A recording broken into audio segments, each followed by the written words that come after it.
Contenido curricular, la clasificación tripartita de los contenidos conceptuales, procedimentales y actitudinales tiene, a nuestro juicio, unos presupuestos epistemológicos y una concepción del fin y de los objetivos de la educación, que no aparece explicitada en la bibliografía referida al tema. Por otra parte, la cuestión de la clasificación de los contenidos debe considerarse en el marco más amplio de la teoría curricular, que en las últimas décadas ha tenido un desarrollo creciente y se ha constituido en el lugar desde donde se trazan las distintas líneas en filosofía de la educación. Por más que haya diversas teorías curriculares, lo común a todas ellas es centrar la discusión en el tema de los objetivos y finalidades de la educación y de los contenidos que responderían a dichos objetivos.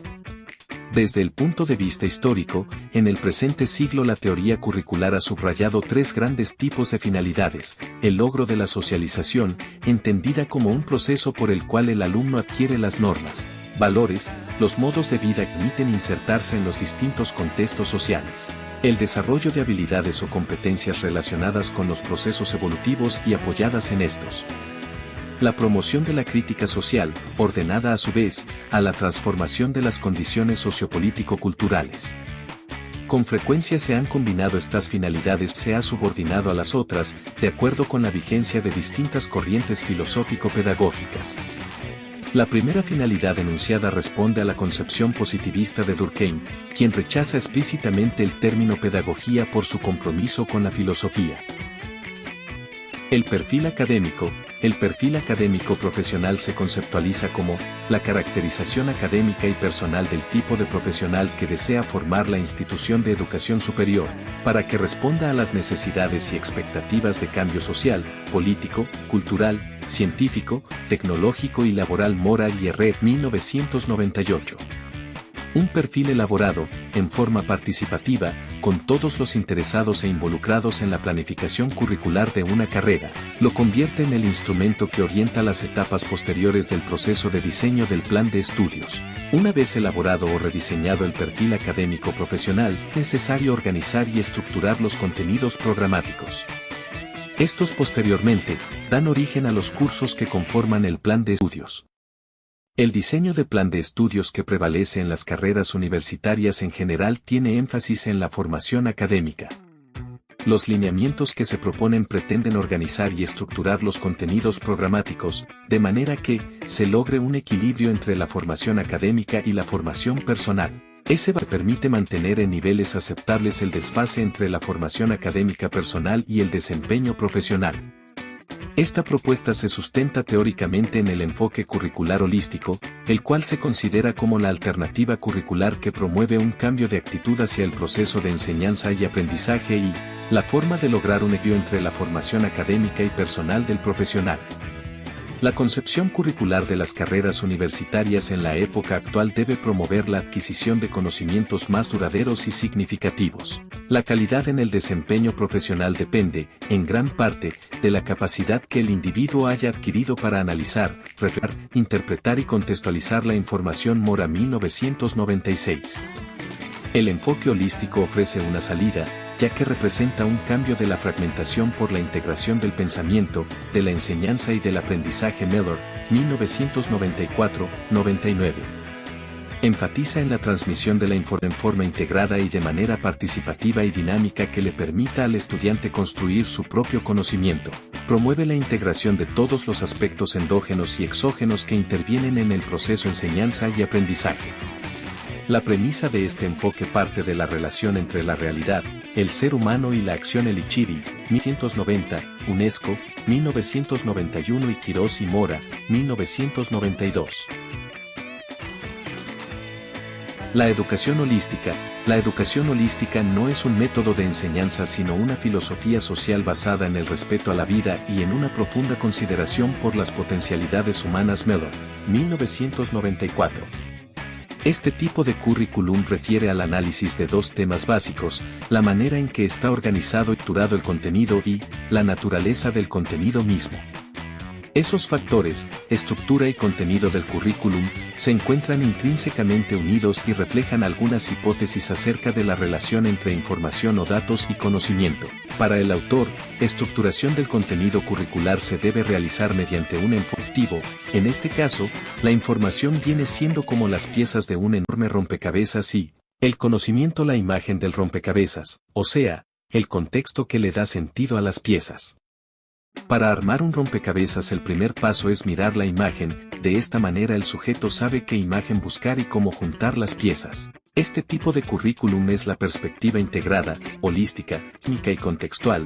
Mellor la llama ventana a la imagen. Mellor 1994. En este sentido, el proceso de enseñanza y aprendizaje pone énfasis en la transformación de la estructura cognitiva, de tal manera que la enseñanza se concibe como un proceso dialéctico, que facilita la transformación permanente del pensamiento, las actitudes, comportamientos de los profesores y de los estudiantes. Esto provoca en el estudiante un contraste entre los conceptos adquiridos en su vida cotidiana, las proposiciones de las disciplinas científicas, artísticas y especulativas y su experimentación en la realidad. Pérez, 1993, las cuales se necesitan en la formación profesional del siglo XXI. En esta misma línea el aprendizaje se debe entender como un proceso de transformación más que de acumulación de contenidos. En consecuencia, el estudiante es un activo procesador de la información que asimila y el profesor es un mero instigador de este proceso dialéctico a través del cual se transforman los pensamientos y las ideas del estudiante. Pérez, 1993. Para que este proceso se dé es necesario que el docente conozca el estado actual del conocimiento del estudiante, sus intereses y expectativas, dado que la nueva información solo provoca la transformación y las creencias de los alumnos cuando logre movilizar los esquemas ya existentes de su pensamiento. Pérez, 1993. El plan de estudios. El plan de estudios es el esquema estructurado de las áreas obligatorias y fundamentales y de áreas optativas con sus respectivas asignaturas que forman parte del currículo de los establecimientos educativos. El plan de estudios, enfocado desde esta perspectiva teórico-práctica, debe integrar una visión científica del mundo y una cultura cotidiana por medio de una adecuada selección del contenido, así como del uso de métodos y procedimientos metodológicos. Esto favorece la asimilación de conocimientos y el desarrollo de capacidades y habilidades generales y específicas que generen la actividad creadora y garanticen la formación de actitudes, sentimientos y habilidades positivas de la personalidad. Mora, 1996. En un nivel más específico de planificación curricular, puede señalar que los principales elementos curriculares: objetivos, contenidos y metodología deben estar totalmente integrados. La evaluación es parte de todo el proceso, es una evaluación constructiva de la que se obtiene información acerca de cómo se interrelacionan los objetivos, los contenidos y los métodos. D'Ambrosio, 1982. Al respecto, Díaz Barriga, 1992, destaca lo establecido por Bourdieu, 1990, en relación con el tratamiento de los contenidos. Sugiere que conforme se avanza en el sistema educativo, exista una mayor libertad para ajustar las temáticas por trabajar a las condiciones de los alumnos, a los procesos de investigación del autor y a los avances de ciencia y tecnología. Cada inclusión de un nuevo tema implica la exclusión de otro. Metodología de enseñanza. Es el conjunto de estrategias y procedimientos de acciones organizadas y planificadas por parte de los profesores de manera consciente y reflexiva, con la finalidad de posibilitar el aprendizaje de los estudiantes, así como el logro de los objetivos planeados. Se puede decir que es la forma en la que los docentes pedagogos piensan, diseñan y organizan sus clases, apoyándose en diferentes herramientas y técnicas para lograr que los estudiantes aprendan los contenidos, consigan los objetivos curriculares y desarrollen competencias educativas que se establezcan para cada nivel educativo.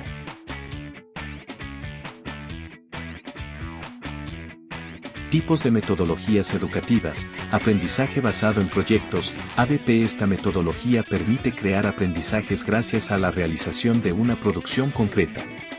A través de una serie de etapas, los alumnos colaboran, guiados por él o la docente, para responder a una problemática, resolver una situación o responder a una pregunta, apoyándose en un tema que suscita su interés. Es muy importante que los estudiantes se enfrenten a una problemática real que deberán resolver siguiendo un proceso de investigación-acción, movilizando conocimientos, habilidades y actitudes de una forma interdisciplinar y colaborativa.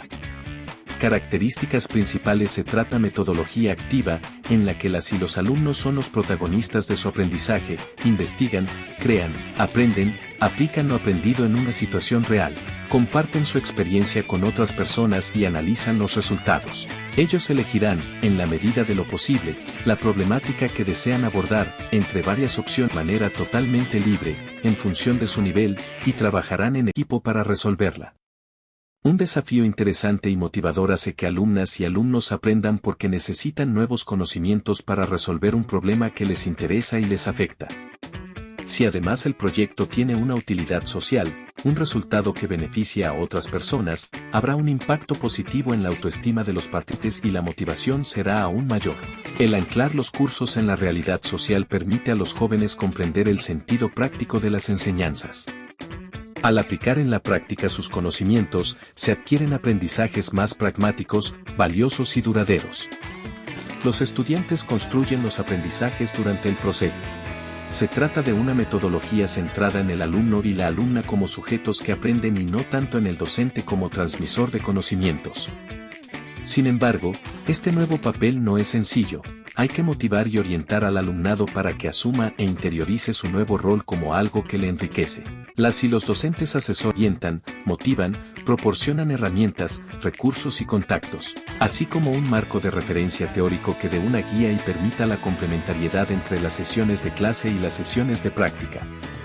Son coordinadores y dinamizadores del proceso, ayudan a los alumnos a aprender por sí mismos, les dan retroalimentación y a la vez que enseñan. En resumen, el aprendizaje por proyectos permite aunar los intereses, conocimientos y contexto del alumnado con los objetivos curriculares. ¿Cuáles son sus alcances? Esta metodología permite ir más allá del aprendizaje compartimentado por asignaturas. La interdisciplinariedad y la aplicación de los conocimientos en el mundo real dan sentido a los aprendizajes y evitan la desvinculación escolar. Adquisición de competencias para el siglo XXI. Trabajar en un proyecto requiere una capacidad crítica, trabajar en colaboración, contar con habilidades socioemocionales como la empatía y la tolerancia, organizarse de manera autónoma, asumir responsabilidades y saber comunicar eficazmente. Mención aparte merecen las habilidades digitales, puesto que los participantes tendrán que rentabilizar el uso de las tecnologías de las que ¿Qué se requiere para aplicarla? Trabajar por proyectos no requiere de docentes expertos, ni de recursos financieros suplementarios, sino, ante todo, de docentes que pongan en alza su papel de guías y mediadores. En ellos recae la responsabilidad de acompañar al alumnado para que aprenda a trabajar de forma autónoma, responsable y colaborativa, y muchos estudiantes no saben por qué no han tenido oportunidades para hacerlo. Un periodo de adaptación será a menudo necesario para que todos los participantes en el proceso encuentren un equilibrio entre el rol activo de los alumnos y el rol del docente como guía. Aprendizaje cooperativo. El aprendizaje cooperativo es una práctica educativa que se ha llevado a cabo con gran éxito en las últimas décadas. Se le considera como una herramienta metodológica capaz de dar respuesta a las diferentes necesidades que presentan los individuos del siglo XXI. El objetivo de este artículo es abordar la evolución conceptual y recoger los distintos elementos que componen la denominada estructura cooperativa, así como las técnicas, grupos y modelos que se han formulado en torno a esta temática. Paralelamente, se alude a la formación del profesorado en el método de aprendizaje cooperativo MAC, en tanto que constituye un elemento esencial para su adecuado desempeño laboral. Por último, se reflexionan, desde una perspectiva crítica, las ventajas que se derivan de la aplicación de este método en las aulas, y las resistencias que enfrentan los docentes cuando tratan de utilizar este método en su enseñanza. En el campo de la investigación educativa se encuentran experiencias de cooperación entre iguales que utilizan esta metodología como recurso eficaz para la educación inclusiva. El aprendizaje cooperativo ayuda a imaginar un aula inclusiva, pues resulta difícil pensar en una escuela que sea inclusiva si en ella no se llevan a cabo prácticas colaborativas. Recientemente, han señalado la importancia de guiar a las escuelas en su viaje hacia acción, un trayecto en el que ineludiblemente el aprendizaje cooperativo y los valores que implican y cumplen un papel destacado. Aprendizaje basado en el pensamiento crítico es una metodología educativa que ha ido ganando popularidad en los últimos años. Se trata de un tipo de aprendizaje en el cual se busca que los estudiantes aprendan a pensar de forma crítica y efectiva. Por lo tanto, el objetivo de esta metodología es fomentar el pensamiento crítico, promover la capacidad de análisis y conseguir que el alumnado sea capaz de sintetizar información. El aprendizaje basado en el pensamiento se diferencia de otras metodologías educativas en algunos aspectos que detallamos a continuación. Foco en el pensamiento. A diferencia de las metodologías de carácter más tradicional, que están enfocadas en la memorización y adquisición de conocimientos, el TBL invita al alumnado a pensar de manera crítica y reflexiva, a resolver problemas complejos y a desarrollar un pensamiento creativo y analítico. Aprendizaje colaborativo. Mientras en otras metodologías hay un fuerte componente de trabajo individual y de estudio personal, en el TBL se promueve el trabajo colaborativo, el intercambio de ideas y la comunicación efectiva con los demás. Transferibilidad. Más allá de la adquisición de conocimientos y memorización de conceptos, el aprendizaje basado en el pensamiento busca el desarrollo de habilidades de pensamiento crítico y resolución de problemas que puedan aplicarse en diferentes contextos y situaciones. Esta metodología de enseñanza-aprendizaje tiene como objetivo fundamental que el alumno mejore sus competencias y habilidades mediante la comprensión profunda de los conceptos. Facilita que el alumno desarrolle un pensamiento crítico que pueda aplicar tanto en sus estudios como en la toma de decisiones de su día a día. Aprendizaje basado en el juego. En la literatura se demuestra que el juego es una vía de aprendizaje, desde los clásicos de la pedagogía hasta recientes revisiones científicas, es posible aprender a través del juego y que, además, las llamadas destrezas del siglo XXI, especialmente el pensamiento crítico, la resolución de problemas de comunicación, pueden ser desarrolladas de manera especial a través del aprendizaje basado en el juego. El reto principal es captar el interés y motivación del alumnado.